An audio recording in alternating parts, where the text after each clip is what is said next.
మనందరికీ గాంధీ అంటే జాతిపిత, అహింసావాది, స్వాతంత్ర సమరయోధుడు. కానీ గాంధీ గురించి పుస్తకాల్లో చెప్పని కొన్ని నెగిటివ్ నిజాలున్నాయి.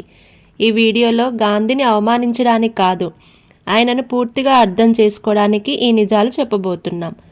మీరు ఇప్పటి వరకు గాంధీని దేవుడిలా చూశారంటే ఈ వీడియో తర్వాత మీ అభిప్రాయం మారవచ్చు. గాంధీ గారు అస్పృశ్యతకు వ్యతిరేకమే, కానీ కుల వ్యవస్థను పూర్తిగా రద్దు చేయాలని మాత్రం కోరలేదు. వర్ణ వ్యవస్థను సమాజ నిర్మాణంగా సమర్థించారు. అంబేద్కర్ గారు కుల వ్యవస్థను పూర్తిగా తుడిచిపెట్టాలని అన్నారు, కానీ గాంధీ మాత్రం అంగీకరించలేదు.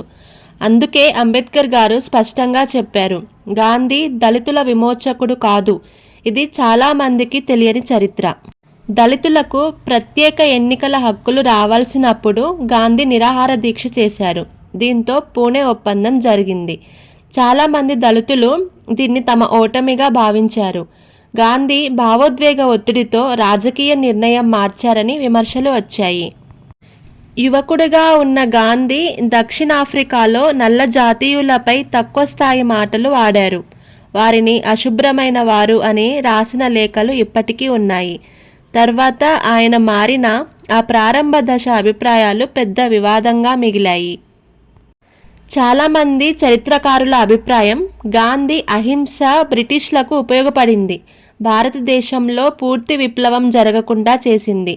భగత్ సింగ్ లాంటి విప్లవకారులను గాంధీ పూర్తిగా మద్దతు ఇవ్వలేదనే విమర్శలు కూడా ఉన్నాయి.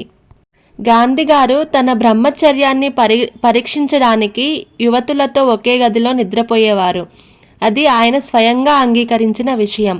అప్పట్లో కూడా ఇది పెద్ద వివాదం. ఇప్పటికీ ఇది ఊహించలేని విషయం. చాలామంది దీన్ని అనైతిక ప్రయోగంగా విమర్శించారు.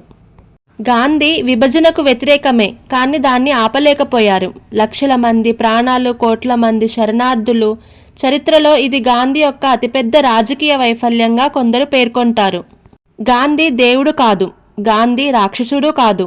ఆయనలో గొప్పతనం ఉంది, అదే సమయంలో లోపాలు ఉన్నాయి. గాంధీని నిజంగా గౌరవించాలంటే ఆయన తప్పులను కూడా అంగీకరించాలి.